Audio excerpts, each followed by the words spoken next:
tenho ou não tenho direito a ter um cuidador na minha casa porque eu tenho um paciente, eu tenho um filho, um pai que está acamado, tem plano de saúde, mas o plano não quer dar o cuidador? Essa é uma dúvida muito frequente e muito recorrente, muito importante.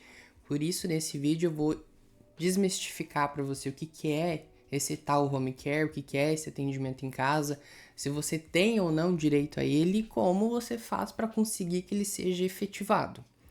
Sou Lucas Simon, sou advogado especialista na área da saúde e para começar esse vídeo eu já sugiro para você, já te peço para me seguir, ative esse sininho e vamos embora. Primeiro, o que é esse tal home care? Ele é um atendimento que substitui o ambiente hospitalar pelo domiciliar. Então, o home care ele é um cuidado em casa. Ele se divide em duas modalidades. Uma que a gente tem mais medicamentos, mais tratamentos, mais médicos profissionais, e outra que o plano de saúde libera para algo mais sazonal ou algo mais determinado, na verdade.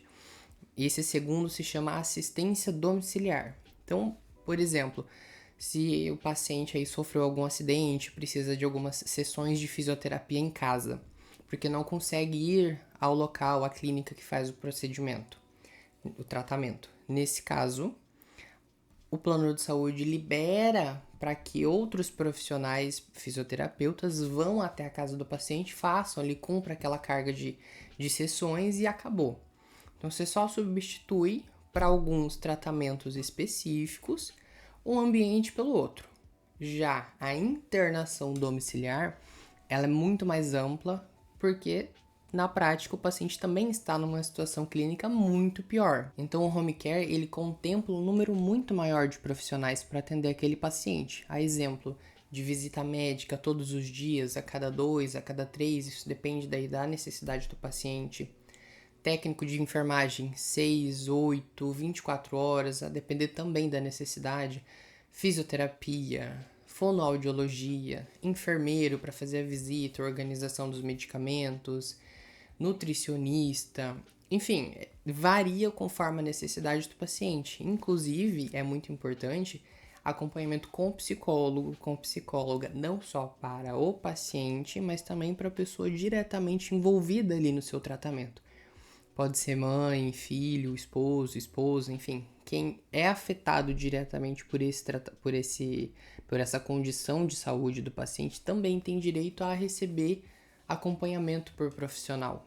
Esteja essa pessoa coberta pelo plano de saúde ou não. E como que funciona esse home care? Tudo é feito, tudo que você pede para o plano de saúde, seja no tema desse vídeo aqui ou em qualquer outro, é somente por meio de laudo médico. Então, teu laudo vai precisa necessariamente estar claro o que se pede, por que se pede, qual é o quadro clínico, qual é o histórico daquele paciente e justificar cada um desses médicos, desses profissionais indicados. Tudo justificado para que, eventualmente, se você precisar judicializar, você tenha uma base técnica para combater a negativa do plano. Então, a partir desse laudo, você apresenta todo o documento ao plano de saúde. Tem aí toda uma etapa extrajudicial que compete aí mais ao teu advogado, especialista na área da saúde, que vai saber como manejar de forma técnica e prática. Para você, o que você precisa? É saber do seu direito. Então, fora todos esses profissionais que eu te falei, você tem que ficar atento à coparticipação.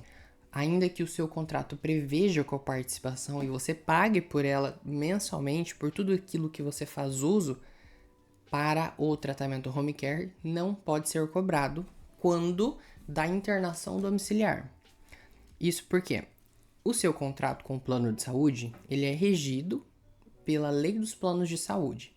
Nessa lei não existe uma previsão clara de tratamento domiciliar, do home care, embora seja obrigação do plano por conta de decisões judiciais sobre o tema, já é certo de que é direito do paciente, decisões judiciais, por decisões da própria ANS, recomendações, enfim, não tem para onde correr quando o assunto é dar cobertura de tratamento para paciente em casa. Assim, logicamente, por uma interpretação fácil da própria lei, você não vai pagar por coparticipação só porque você está em casa e não no hospital. Então, E assim, isso é muito corriqueiro, isso é muito normal, mesmo durante um processo judicial, que o plano de saúde se faça de bobo em determinado momento e mande a cobrança no seu boleto lá de forma mais ou menos discriminada. A gente, a maioria das vezes, não vê e acaba pagando, mas isso acontece. Então, eles se fazem de bobo e depois vão alegar até para você ali que foi um erro da administração. Mas não, se você já está recebendo esse tratamento, ainda que não seja por via judicial, sempre olhe o seu boleto, vê se está certinho, se eles colocaram alguma despesa desses tratamentos em casa, não pague. Questione, vai atrás, procure um advogado especialista se você já não tiver amparado por ele, para não ter que pagar por uma coisa que você não precisa. Você tem direito ao transporte, ou seja, o plano de saúde tem que fazer o traslado com você de ida e volta para onde você for realizar um tratamento, seja em hospital, seja em alguma outra clínica, tudo que for fora ali da sua casa, da casa em que está o paciente, e que precise sair para realizar um tratamento, estando nessa situação de internação domiciliar, o plano tem que buscar, levar até o local do atendimento e depois levar de volta para casa. Isso também é um direito que eles não vão mencionar para você, mas você pode exigir. Fora isso, tem total direito sobre os equipamentos que vão estar ali na casa, né? Por exemplo, o oxigênio, cama especializada, cadeira de roda adaptada, cadeira de banho, enfim, tudo que se presta ao tratamento do beneficiário precisa dar cobertura. Colchão específico, enfim, isso aí vai depender da avaliação do médico para a necessidade do paciente. Voltando a falar agora do contrato, que é regido pela lei dos planos de saúde, a gente precisa compreender um segundo ponto.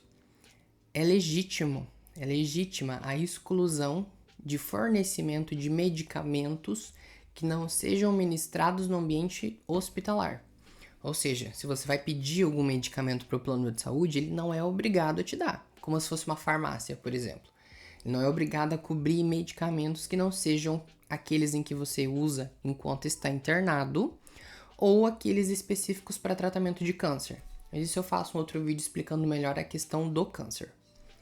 Sendo assim, todo medicamento que você for solicitar ao plano, eles vão negar e vão negar de forma legal, não vai ser abusiva, porque a própria lei determina que não é obrigação do plano cobrir medicamentos de uso contínuo. Agora, se você está recebendo tratamento em home care, os medicamentos que estão envolvidos nesse tratamento são de cobertura obrigatória. Porque, de novo, você só substitui um local pelo outro. Então, se você estivesse no hospital, portanto, internado no hospital, receberia todo o tratamento, assim como todo o medicamento necessário à sua recuperação ou à manutenção da sua qualidade de vida.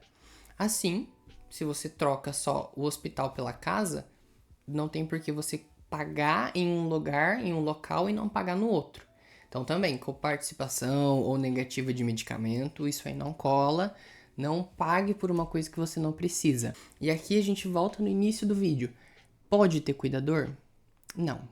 O plano de saúde não é obrigado a te fornecer cuidador, porque dentre todos aqueles profissionais que eu te disse no começo, esses todos são profissionais de saúde. O cuidador não é.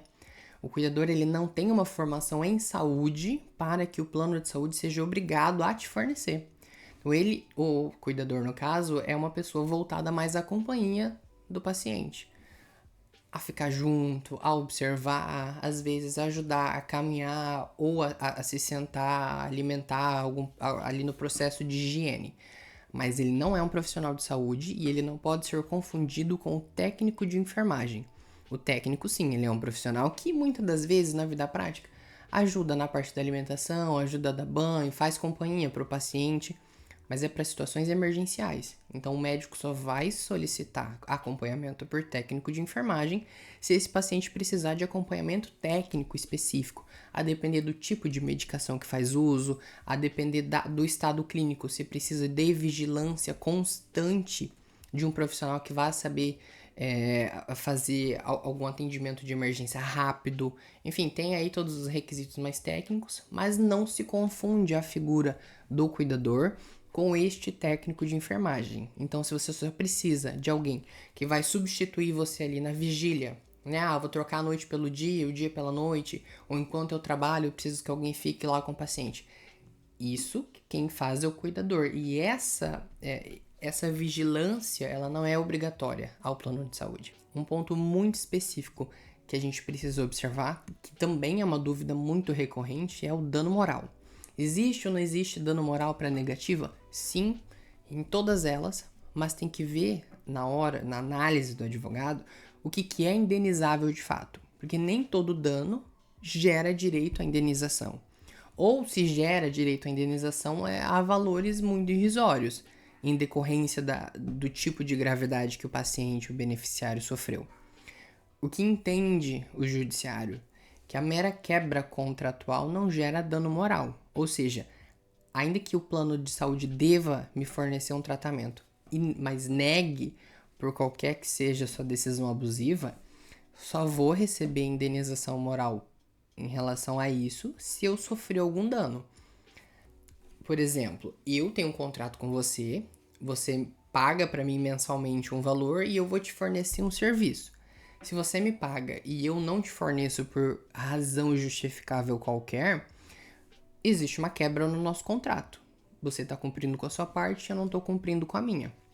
Então, essa quebra de contrato, essa quebra desse acordo feito entre nós, ele não é indenizável, a não ser que te gere algum dano. É a mesma lógica com o plano de saúde. O judiciário só indeniza se, a partir do momento que você fez um pedido, recebeu a negativa, o seu quadro de saúde ele piorou. Às vezes a gente está em uma situação de emergência, né? E precisa de uma liminar, o que é mais comum, dentro desse curto prazo aqui, que você fez o pedido, o plano de saúde negou de forma abusiva e você teve uma piora no seu quadro clínico, e essa piora ela é indenizável, porque a negativa do plano de saúde te causou um dano efetivo. E isso também se enquadra, isso também se aplica àquelas situações em que, apesar de você não ter tido uma piora desde o momento do pedido e da negativa, se você teve um prolongamento do seu sofrimento. Isso acontece muito para pacientes que estão em uma situação já complicada de saúde, já sofrem no dia a dia ali, às vezes algum paciente vítima de AVC, por exemplo, ou de qualquer outro acidente que deixe-o debilitado. Mas a partir dessa negativa, você consegue justificar que não houve uma piora, de fato, o paciente já estava ruim. Mas esse tempo em que você fez o pedido, teve que judicializar, enfim, demandar ali do juiz para que intimasse o plano de saúde a cumprir uma liminar, esse prazo prolongou um sofrimento que já podia ter sido finalizado há mais tempo. Enfim, esse sempre é um assunto muito grande, muito complexo, que a cada vez que a gente fala, surge uma nova dúvida. Então faz assim, escreve aqui nos comentários se você ficou com dúvida sobre esse assunto, se você vive uma situação parecida e quer comentar comigo, eu vou te responder. Você pode me contatar através do Instagram, tá o link aqui embaixo, vou deixar o nome aqui em cima também. Pode me contatar lá no Instagram, eu faço vídeos sobre esses assuntos um pouco mais curtos, então se você quiser algo mais objetivo, você vai encontrar lá também. E também é um meio de você falar comigo de forma mais próxima e mais individualizada. Eu sou Lucas Simon, sou advogado especialista na área da saúde. Então encaminhe esse vídeo para quem você sabe que precisa, para quem você acha que vai ajudar a ter acesso a esse tipo de conhecimento. Não se esqueça de curtir e volte aqui sempre que precisar, tanto para reassistir esse vídeo quanto para assistir os próximos, ou se você só quiser ter acesso ao meu conteúdo ou a falar comigo.